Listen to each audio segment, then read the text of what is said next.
نحمده ونصلي على رسوله الكريم أما بعد فأعوذ بالله من الشيطان الرجيم بسم الله الرحمن الرحيم أقيموا الصلاة وآتوا الزكاة القرآن طلب العلم فريضة على كل مسلم الحديث সমস্ত প্রশংসা সেই মহান আল্লাহ রাব্বুল আলামিনের যিনি আমাদেরকে এই পবিত্র মজলিসে আসার তৌফিক দান করেছেন।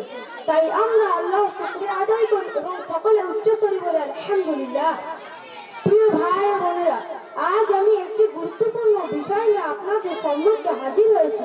সেটা হলো নামাজ। নামাজ ইসলাম ধর্মের সব থেকে বড় ইবাদতগুলির মধ্যে একটি নামাজ। ইসলামের ৫টি স্তম্ভের মধ্যে দ্বিতীয় স্তম্ভ ঈমানের পর সব থেকে গুরুত্বপূর্ণ কাজ হলো নামাজ আদায় করা। আল্লাহ তাআলা কোরআনে কারিমে ৮২ বার নামাজের কথা বলেছেন। তিনি বলেছেন আকিমুস সালাতা ওয়া আতুজ যাকাত, অর্থাৎ নামাজ কায়েম করো এবং যাকাত আদায় করো। নামাজের মাধ্যমে আমরা আল্লাহর সঙ্গে কথা বলি, তার প্রশংসা করি, তার কাছে সাহায্য চাই। নামাজ আমাদের চরিত্রকে শুদ্ধ করে এবং খারাপ কাজ থেকে বিরত রাখে। প্রিয় ভাই ও বোনেরা, আল্লাহ তাআলা কোরআনে কারিমে আরো বলেন ইন্নাস সালাতা তানহা আনিল ফাহশাই ওয়াল মুনকার, অর্থাৎ নিশ্চয়ই নামাজ খারাপ অশ্লীল কাজকর্ম থেকে বিরত রাখে। প্রিয় ভাই ও বোনেরা, নামাজ শুধু জুমার দিনে, ঈদের দিনে, রমজান মাসেই পড়লে চলবে না। ৫ ওয়াক্ত নামাজ আমাদের নিয়মিত আদায় করতে হবে। প্রিয় ভাই ও বোনেরা, আমরা যখন নামাজ পড়ার জন্য উঁচু করি আমাদের ছোট ছোট গুনাহগুলি ঝরে পড়ে যায় এবং ফর্সা হওয়ার জন্য বিশেষ করে মেয়েরা বিভিন্ন রকম ক্রিম ব্যবহার করে। তারা যদি চাইতো দিনে ৫ বার উঁচু করে নামাজ পড়তো তাদের চেহারা এমনিতেই পরিষ্কার হয়ে যেত। প্রিয় ভাই ও বোনেরা, আমরা অনেক সময় বলে থাকি কাজের রাস্তা আছে। তুমি কি একটা কথা ভেবে দেখেছো, যিনি আমাদেরকে সৃষ্টি করেছেন, যিনি আমাদেরকে জীবন দান করেছেন, তিনি যদি আজ আমাদের দেখে নেন তাহলে কি আর সময় থাকবে? তাই সময় থাকতে ভাই নামাজের গুরুত্ব বুঝি। শুধু নামাজের গুরুত্ব বুঝলেই হবে না, আমাদের নামাজ যে আমাদের সঠিকভাবে আদায় হচ্ছে কিনা সেটাও জানতে হবে।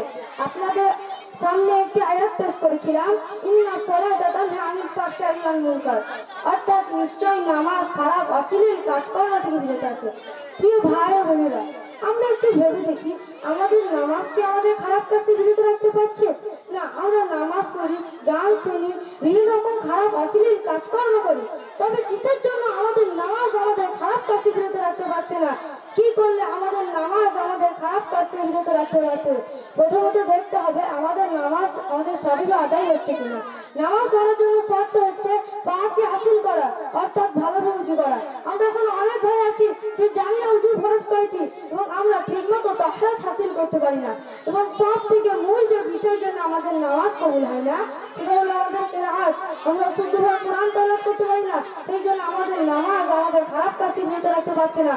আমাদের নামাজ যে আমাদের খারাপ কাজ থেকে বিরত রাখতে পারবে সেই জন্য আমাদের অত্যন্ত ইলম হাসিল করা জরুরি। আল্লাহর নবী সাল্লাল্লাহু আলাইহি ওয়াসাল্লাম বলেছেন তালাবুল ইলমি ফরিযাতুন আলা কুল্লি মুসলিম, অর্থাৎ প্রত্যেক নর ও নারীর উপর দিনের ইলম শিক্ষা করা ফরজ। কতটুকু ফরজ? আপনাদেরকে মুফতি মুহাদ্দিস হওয়ার দরকার নেই, এতটুকু ফরজ যাতে আপনি পরিপূর্ণ শরীয়তের উপর চলতে পারেন। শরীয়ত কোনগুলি? কিভাবে রোজা রাখতে হবে, কিভাবে যাকাত দিতে হবে, কতটুকু টাকা থাকলে যাকাত দিতে হবে।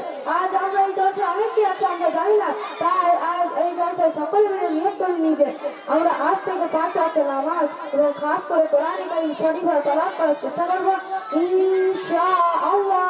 এই বলে আমার বক্তব্য ইতি করছি। ওয়া আখিরু দাওয়ানা আলহামদুলিল্লাহি রাব্বিল আলামিন। ওয়া আলাইকুম আসসালাম ওয়া রাহমাতুল্লাহি ওয়া বারাকাতুহু।